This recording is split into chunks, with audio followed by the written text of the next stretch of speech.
거의 다 돼가요. 예, 그 다음에 설치 또는 관리 하자가 있기 때문에 라거든요. 설치나 관리 하자가 있기 때문에 그 말인데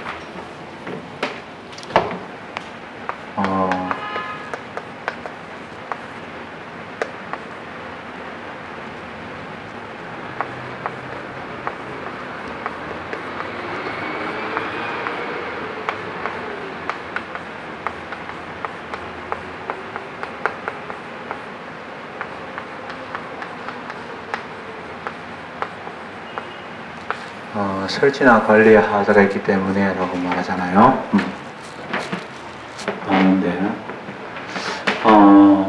이제 결국은 이제 설치 주체죠. 그래서 우리가 이런 배상 책임자가 되는 것은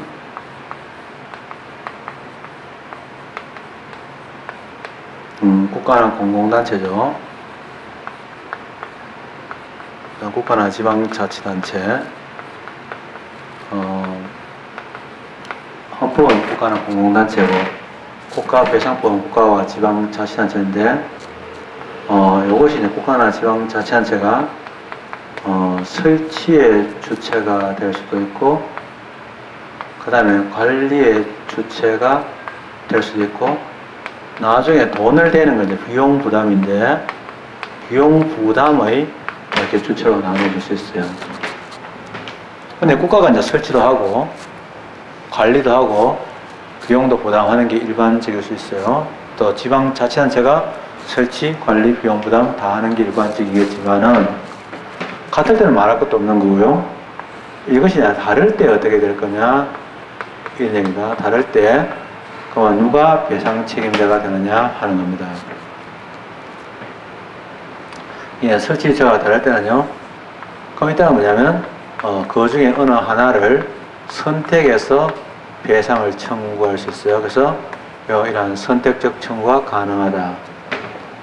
이거는요, 저 중에서 어느 한 개를 선택해서 배상을 청구할 수가 있습니다. 그런데 판례는 대체로 뭐냐면 선택적 청구를 인정하는데 이러한 선택적 청구를 인정하면서도 거기에 대해서 책임을 나누어서 지는 분담하는 쪽으로 이야기를 합니다. 그런 정도고요. 나온 김에 이제 선택적 청구란 말이 국가배상법에 잘 나올 때가 있는데 이 말을 한번 이 말은요 똑같은 의미가 있는 게 아니에요. 그 앞에 있는 말이 선택적 청구할 때 여러 가지가 있을 수 있는데요. 실제로 공무원의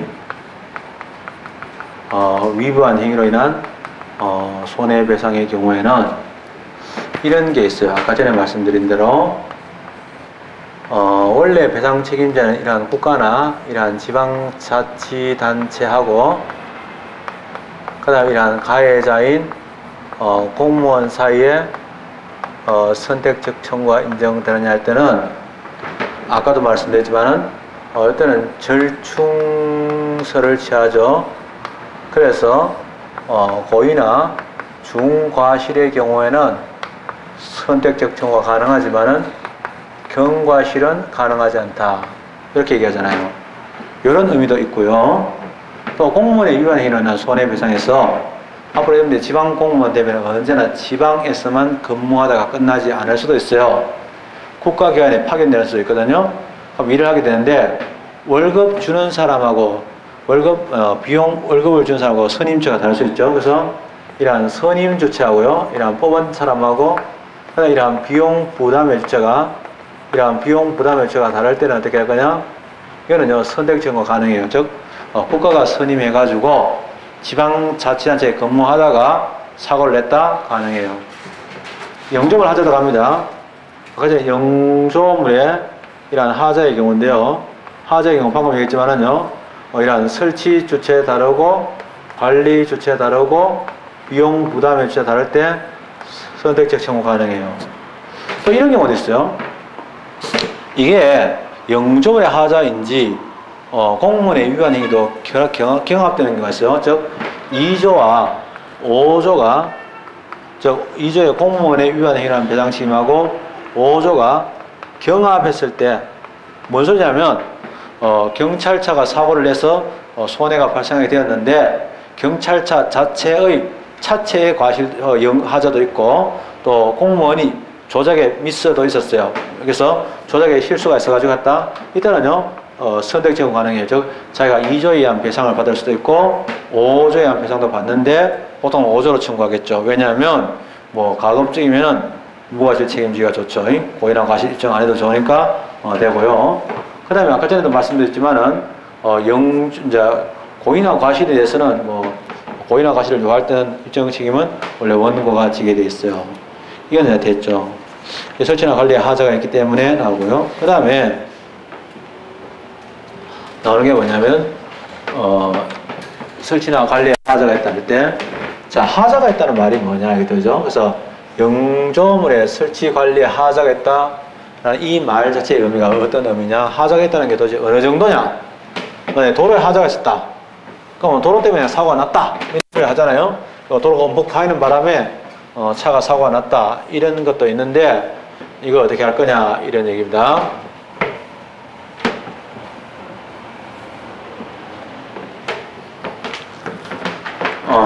그런데 때문에 하자는 거죠. 그래서 영조물의 하자라고 할 때 이 하자의 성격이 어떻게 되냐?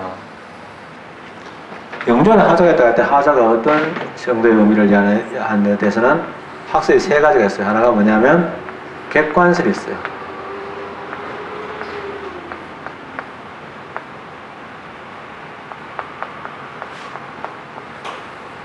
또 주관설이 있고요. 절충설이 있거든요. 절충설하게 되면 우리가 보통은 절충한다 할 때는 중간점 오는 걸 얘기하는데 이거는 중간이 아니고 둘 다 이런 의미니까 그거는 오해를 안 해야 되고요. 영조물에 하자가 있다 할 때 도대체 그 하자를 어떤 하자에 대한 기준이 뭐냐? 영조물에 하자가 있다 할 때 영조물의 설치나 관리에 하자가 있다 할 때 그 하자의 기준이 뭐냐 할 때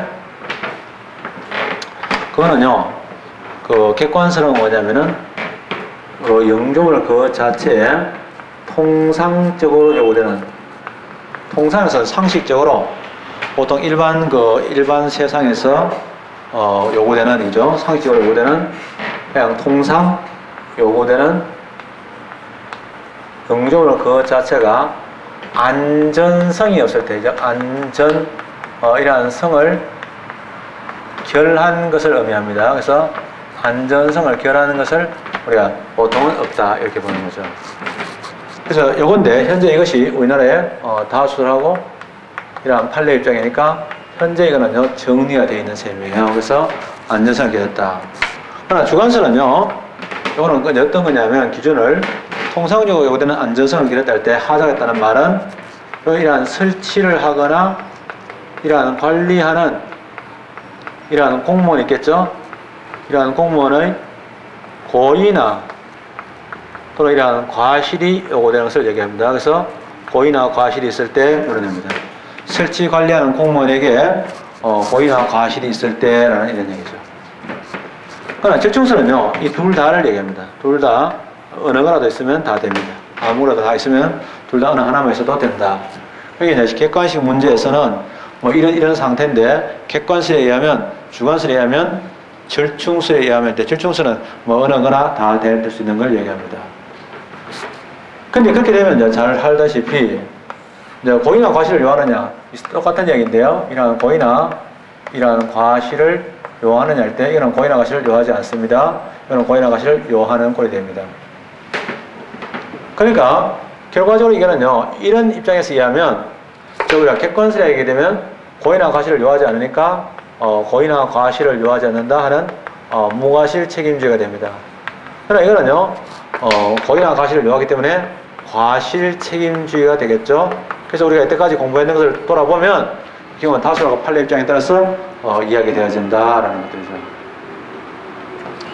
근데 이런 통상적으로 요구되는 안전성을 기했다 할 때 그 자체의 구조가 안전성이 없었다. 뭐 사다리인데 사람이 밟으면 바로 선이 끊어졌다. 이런 경우는 안전성을 기했다 이렇게 봅니다. 다리가 무너졌다. 안전성을 기했다고 보는데 문제는 안전성을 기했다고 보는데요. 문제는 이제 판례의 경우인데 이 판례인데 분명히 교과서는 맞습니다. 판례가 객관설 맞지만은 이 판례입니다. 이런 판례는 객관설이 맞는데 어떤 말을 쓰냐면은 변형된 객관설이라고도 합니다.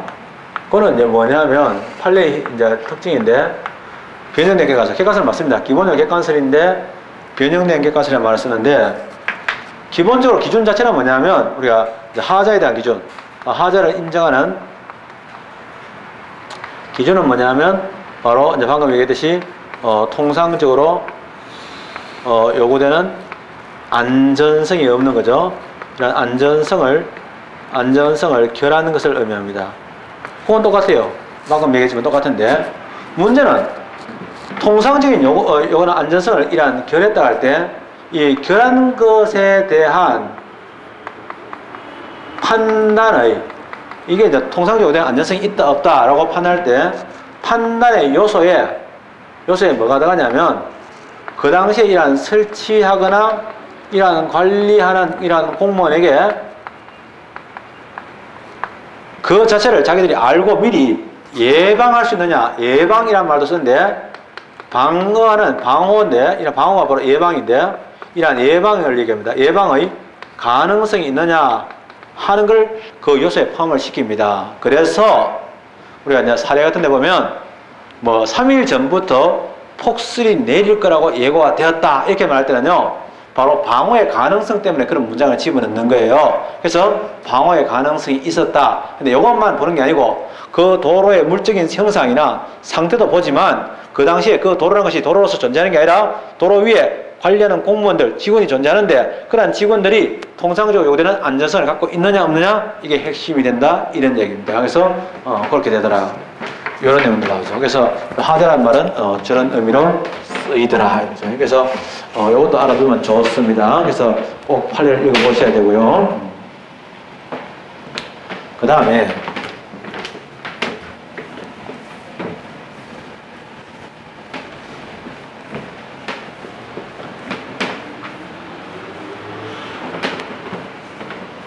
이상하게 일이 꼬이는 경우도 아니겠습니까? 그죠? 국가가 해야 될 사무인데 지방자치단체에 위임하는 경우도 있어요. 예를 들면 국도가 있어요. 국도 관리를 하는데 국가도로는 국가이고 지방도로는 지방이 있습니까? 아니잖아요. 국가도로가 지방을 다 지나가거든요. 그러면 뭐 3번 국도, 뭐 1번 국도 있는데 1번 국도 같은 경우는 이제 실질적으로 1번 국도 같은 경우는 어떻습니까? 실질적으로 옛날에 춘향전에 나오는 이도령이 가는 코스가 거기 갔거든요. 그러니까 이렇게 가는데 가다가 서울, 경기 지나서 충청도 지나서 이렇게 간단 말이에요. 그렇게 가게 되면 국도의 경우 지방자치단체를 지나가게 되는데 그걸 국가가 직접 관리할 수도 있지만 지방자치단체한테 관리를 위임할 수도 있단 말이에요. 그러다가 사고가 났다. 그럼 어떻게 되느냐? 이런 문제가 발생합니다. 그래서 그거는 어떠냐면은 아까와 다르게 사무의 위임이라고 합니다. 사무의 위임은 권한의 위임하고 정반대 방향으로 가니까 주의해야 됩니다. 그럼 국가와 지방자치단체가 원래 각각 자기의 사무인데 국가의 사무를 지방자치단체한테 지방자치단체 사무를 국가에 위임했을 때 어떻게 될 거냐 이런 얘기죠. 사무 위임했을 때 이때 이랑 피고가 누가 되느냐 피고 적격 다시 말하면 국가 배상 책임에 있어서 배상 책임을 누가 지느냐 하는 이런 이야기겠죠. 이 사무 위임에서 피고 적격이 있는데 나오죠. 근데 사실은 이제 예를 들면 그래서 있을 때 주의해야 될 거는 뭐냐면 사무에 있을 때 원칙적으로 피고가 누가 되냐 하면 이거는요 사실은 위임을 한 쪽입니다. 이게 이제 위임한 주체가 됩니다. 그럼 국도에 대한 관리를 지방자치단체에 위임했다? 그러면 그거는요 국가가 원칙으로 책임을 지게 되어 있습니다. 그럼 만약에 지방도가 있는데 지방도에 위에 있는 신호기도 지방도에 소속되어 있는 한 부분에 불과한데 신호기에 대한 조작을 정찰은 국가공무원이니까 국가에 위임한 책임이 되는데 국가에 위임했을 때 어떻게 될 거냐 그때는 원칙적으로 지방이 하게 됩니다. 그래서 예외적으로는요 공동으로 책임을 지게 합니다. 도로 예외가 더 많습니다. 원칙과 예외라는 것은 통계에 의해서 많은 걸 의미하는 게 아니에요. 예외가 더 많은데 예를 들면 자 만약에 이러한 지방도죠. 이러한 지방도가 있는데 이러한 지방도의 신호기죠. 이러한 신호기에 대한 이러한 조작을 하는 사무, 즉 빨간불, 파란불을 오게 하는 이런 사무가 있는데요. 이 사무가 이제 만약 이러한 신호기인데 이러한 신호기의 조작이 잘못돼가지고 그런 사고가 발생했다. 이런 겁니다. 이때는 누가 해야 되는 원칙적으로는 이건 지방자치단체가 책임을 져야 되고요. 예외적으로는 이러한 국가하고 공동으로 책임진다. 이런 경우가 있습니다. 그래서 국가의 경우 예를 들면 이 당시에 합동 경찰하고 그다음에 지방자치단체가 합동 관제소를 운영했다. 이런 경우도 있는데 이런 책임을 질 때가 있습니다. 거꾸로도 마찬가지입니다. 예를 들면 국도죠. 이런 국가사무인데 국가사무를 이러한 지방자치단체에게 위임하는 경우도 있겠죠. 그럼 이때는요, 먼저 이런 국가가 책임을 지고 예외적으로 공동으로 책임을 지는 것도 있다. 이런 것도 있었죠, 원래는. 그래서 예를 들면 어떤 사례가 있는데 그 사례의 경우는 이런 사례가 있잖아요. 예를 들어 공동으로 책임진 거 원래 국도입니다. 이런 국도인데 이러한 설치는 누가 하냐? 설치는 국가가 했어요. 근데 이거는요, 이러한 관리인데 이러한 관리를 이러한 지방자치단체에게 위임했어요. 지방자치가 관리하고 있었는데 중간에 뭔가 보수공사를 합니다. 이러한 보수공사를 하는데 이 보수공사에 대해서 이러한 비용은 국가가 부담합니다. 국가가 부담해서 보수공사를 해가지고 지방자치단체는 다시 관리를 넘기려고 하는데 지방자치단체가 이 보수공사 자체가 하자가 있는 부실공사다 해가지고 나 이거 개인이 맡았다가 나중에 보수하다 돈 더 많이 들어가겠다 해가지고 거부하고 있었어요. 그래서 부실공사를 이유로 인수를 거부한 중입니다. 이러한 부실공사를 이유로 해가지고 이러한 인수를 거부 중에 사고가 발생합니다. 이랬을 때 국가는 뭐냐면 공동으로 책임을 져라. 그리고 그 내용에 대해서 비용 부담은 너희끼리 알아서 협의를 해라 하는 이런 것도 나왔다는 거죠. 그래서 이런 것들도 나오니까 주의해야 되고요. 실제로는 판례가 공동으로 지는 게 더 많은데 원칙과 예외는 이러하게 되어 있습니다. 해당되는 판례를 좀 봐주시고요. 그 다음에 나오는 게 뭐냐면 자, 우리가 이제 잘 알다시피 영종의 하도라는 책임은요 공인이나 과실을 요하지 않는다. 공인이나 과실이 없어도 책임을 진다? 맞아요. 맞는데 그러면 영종의 하도라는 손해배상 책임은 무한 책임이냐? 그런 건 없어요. 무한 책임은. 그래서 한 번 더 말씀드리는데 영조물의 하자라는 배상 책임에는 한계가 있느냐, 즉 배상을 못해 라고 정부가 이야기할 수 있느냐라는 겁니다. 한계가 있습니다. 앞으로 이제 그냥 문제되는 거는 뭐냐면 앞으로 저쪽에 경주라든지 저쪽에 부산 고리발전소 같은 경우 원자력 사고가 나면 어떤 문제가 발생하냐면 일본에 사고가 났잖아요. 교훈이 뭐냐? 아무도 책임 안 져. 원자력 해가지고 돈을 빼먹는 거는 한전이라든지 동영전력 같은 데서 딱 빼먹는데 지금도 뻔뻔하게 잘 살아가는데 문제는 그 많은 사람이 고통받아도 아무도 책임을 안 져. 구조가 희한하게 돼 있어. 희한하게 아무도 책임을 안 되게 돼 있어. 우리나라도 지금 그런 시기야 지금. 그래서 우리나라도 보면 한전이 있잖아요. 발전 부분은 따로 회사를 떼가지고 만들어놨어요. 한전이 있고 발전 부분은 동남발전 이래가지고 한수원 발전을 따로 만들어놨어. 근데 걔들은 자회사 비싼 거든 힘도 없어. 돈은 뭐냐? 한전이 다 챙겨 먹어. 다 챙겨 먹는데 실제로 나중에 책임 발생하면 이제 어떻게 될지 몰라. 지금 참 어렵게 만들어놨어. 못되게 만들어놓은 제도고 아주 더러운 제도입니다. 그런데 자 내용 들어가보죠. 그러면 이제 이런 자 사실 영조물의 하자로 손해배상입니다. 영조물의 이러한 하자로 인한 이러한 손해배상 지금 이야기하고 있는 거 아시지만은 한 번 더 상기시킵니다. 사실은 아까 전에 고의나 과실이 없어도 책임을 지는 무과실 책임주의입니다.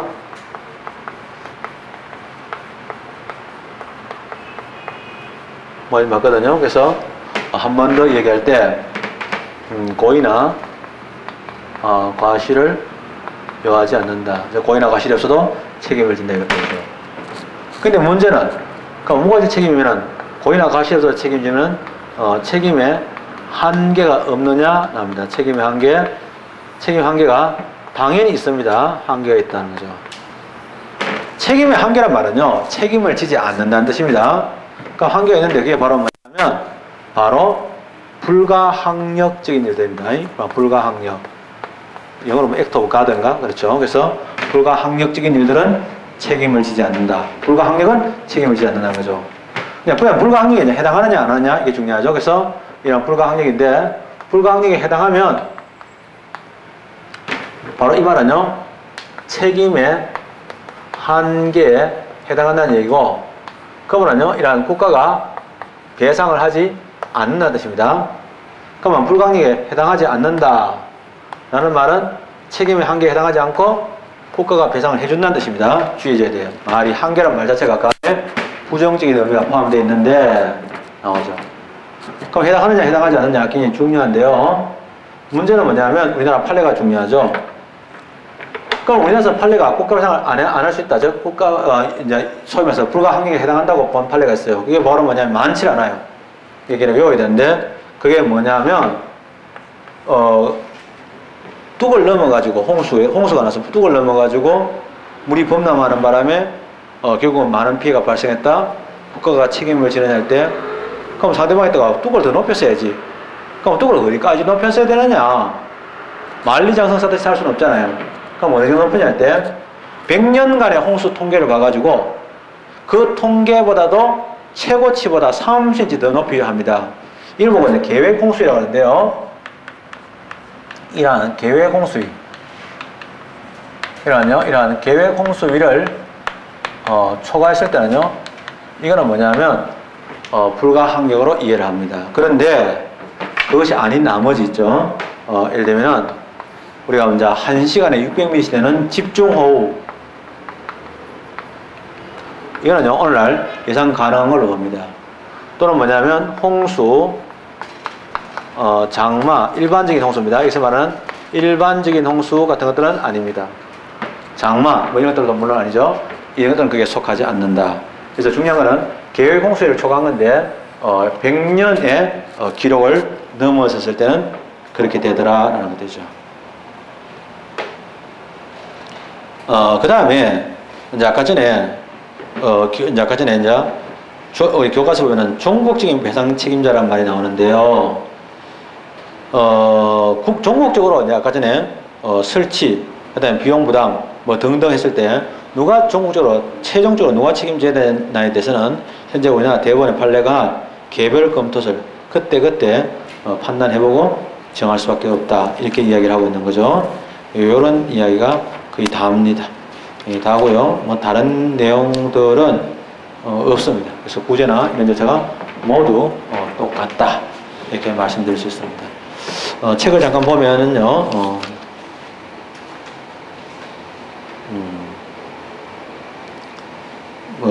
영조물의 하자로는 손해배상 나오죠.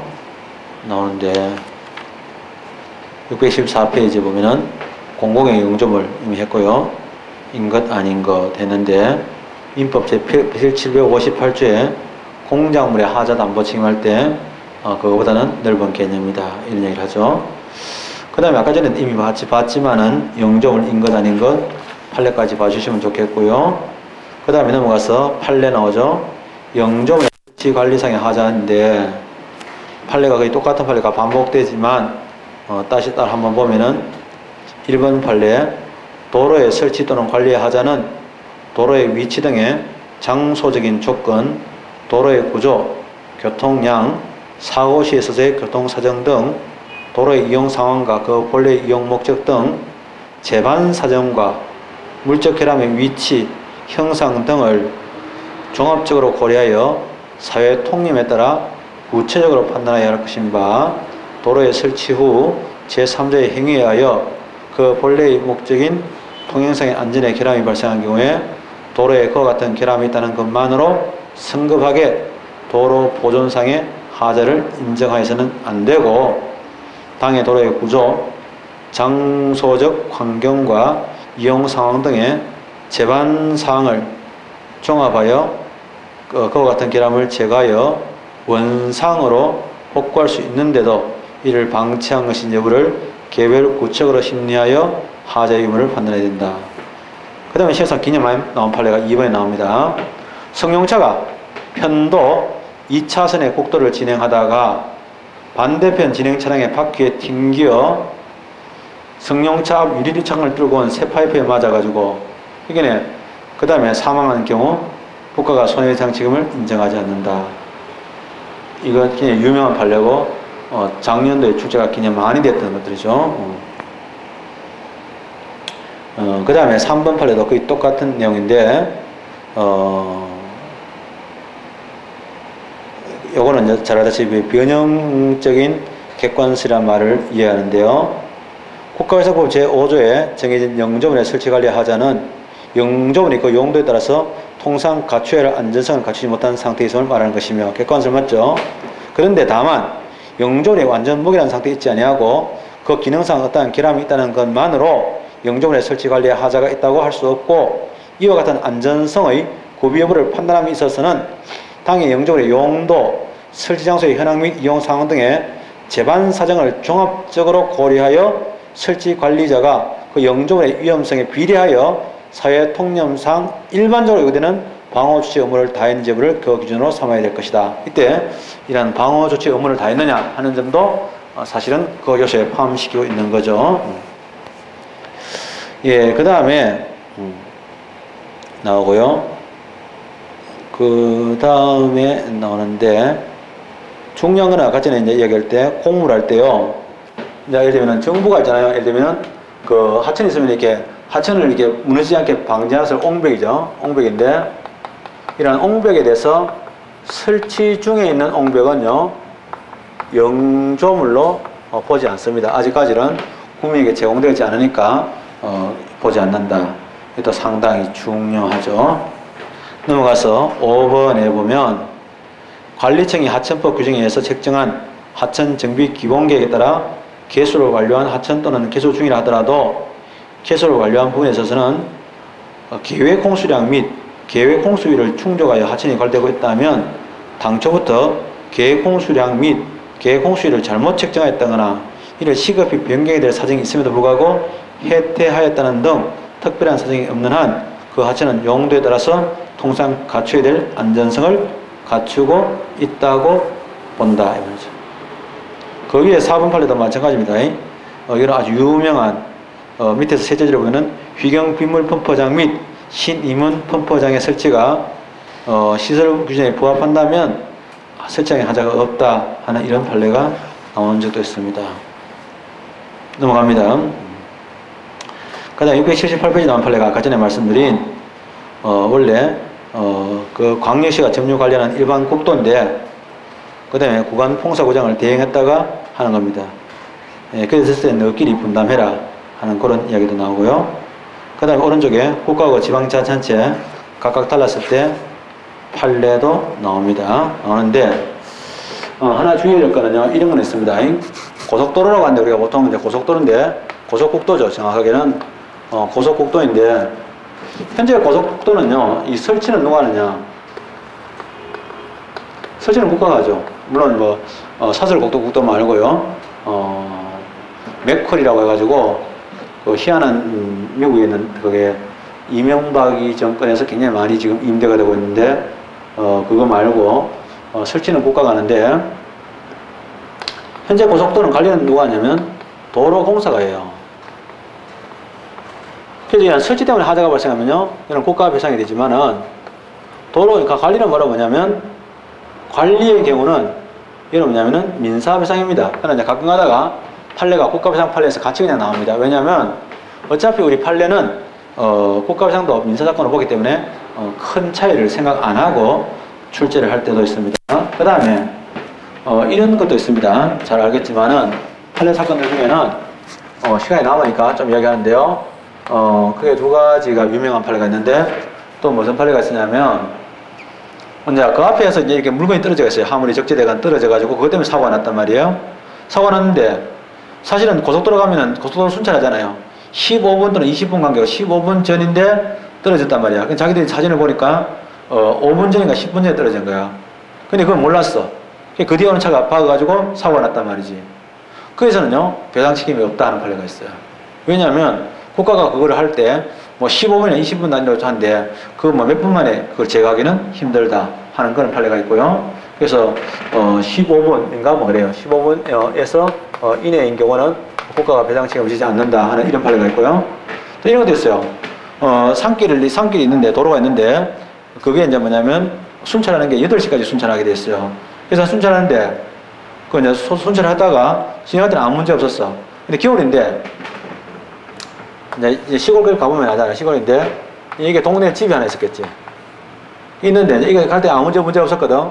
근데 이 집에서 이제 뭐냐면, 수도가 안에 있었어. 수도가 있는데, 겨울에 수돗물이 얼미가 동파되니까, 물을 틀어놔서 쫄쫄쫄쫄 틀어놓은 거야. 틀어놓는데 이게 틀어나가지고 이 넘어가지고 얼어가지고 이게 빙판이 밀어가지고 차가 미끄러져가 다쳤다 책임 없다 이런 판례도 있어요. 대체로 좀 책임을 잘 인정 안 하는 쪽이 더 많습니다. 예, 그런 판례도 있더라. 예, 이런 내용들인데 요거는요 해당되는 판례를 좀 더 많이 알면 더 좋습니다. 그냥 이 정도 하면은 거의 완벽하지 않을까 싶고요. 자 거의 끝났는데 그 다음에 넘어가서 282페이지에 국가배상법 조문을 좀 보는데요. 됐고요. 2조의 배상 책임 상세히 공부했고요. 그 다음에 2항에 보면은, 공무원에게 고유 또는 중대한 과실이 있으면 국가나 지방자치단체는 구상할 수 있다 나오는데요.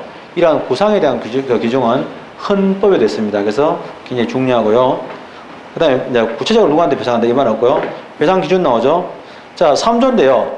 이 3조는 뭐 당연히 다 적용되는데 2조 1항을 적용할 때 사망하게 한 경우에 돈 계산을 어떻게 할 거냐 배상하는 기준인데 어떻게 할 거냐 이 기준이 나오는데 중요한 말은 내용은 별로 안 중요해요. 안 중요하고 3조에서 일하는 그 배상 기준은요 어디까지나 중요합니다. 이 배상 기준은 구속력이 있는 게 아니에요. 하나 예시에 불과하다. 그래서 예시설이죠. 예시에 불과하지 그러니까 이것이 있잖아요. 이걸 넘을 수 있다는 상한익이 아닙니다. 그래서 이 범위 안에서 했으면 좋겠다는 하나의 기준을 제시한 거지 상한익은 아니다. 그 다음에 3조 2 공제액 나오죠? 자, 아까 이건 3조 2 추가됐다는 걸 알 수 있죠? 그러니까 아까 전에 얘기했지만은요, 공제에 대한 기능이 나옵니다. 과실상계. 자, 제가 과실상계 아니고 죄송합니다. 과실상계 아니고, 뭐냐면은 중간이자에 대한 공제가 나오는데, 봐봐요. 자, 이거 주의해야 되는데, 중간이자를 공제한다 하는 건 이거는 법률이 있어요. 근데 이러한 중간이자를 공제할 때, 그 공제를요, 아까 전에 호프만식 방식으로 한다? 이거 되죠? 이거는요, 이런 명령이 있어요. 즉, 시행령, 즉, 대통령령이 있다. 이건 조심해야 되고요. 라이프니처식 아니고, 복할인식이 아니고, 달리 할인식, 단 할인식으로 한다. 양도 금지, 아까 했죠? 양도하거나 압류하지 못하는데, 그거는 생명, 신체에 의한 침해만 한정되고요. 양도나 압류는 안 되지만은 상속은 가능하다. 되죠?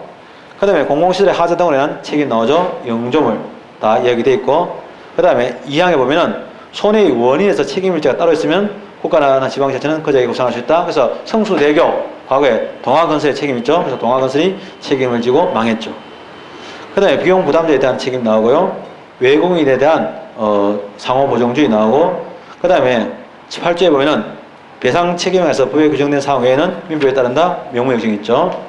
그 다음에 9조에 소송과 배상 신청은 필수적인 제도가 아니다 나오고요. 배상 심의에 대한 구조 나옵니다. 그 다음에 13조에 보면은 심의와 결정 나오죠. 이런 게 나오고요. 결정서의 송달, 배상금 지급인데 15조에 배상 결정을 받은 신청인은 지체 없이 국가나 지방자치단체에게 배상금 지급을 청구해야 되는 거죠. 그 다음에 배상 결정을 받은 신청인이 배상금 지급을 청구하지 아니하거나 정하는 기간 내에 배상금 지급을 하지 아니하면 결정에 동의하지 아니한 것으로 본다. 이런 이야기는 있지만은 동의한 경우에는 재판상 화해와 같은 효력이 발생한다. 이런 이야기는 없어요. 또 하나가 재심이 가능하다. 좁은 의미의 행정심판은 재심제도가 없는데 국가 배상에서 배상심의제도는 뭐냐면 재심제도가 있다 하는 것도 하나의 특징에 들어갑니다. 이로써 깡거리 다 했어. 그래서 국가 배상에 대해서는 완벽하게 다 했다고 볼 수 있습니다. 네, 오늘 이걸로 끝내겠습니다. 오늘 수고 많습니다.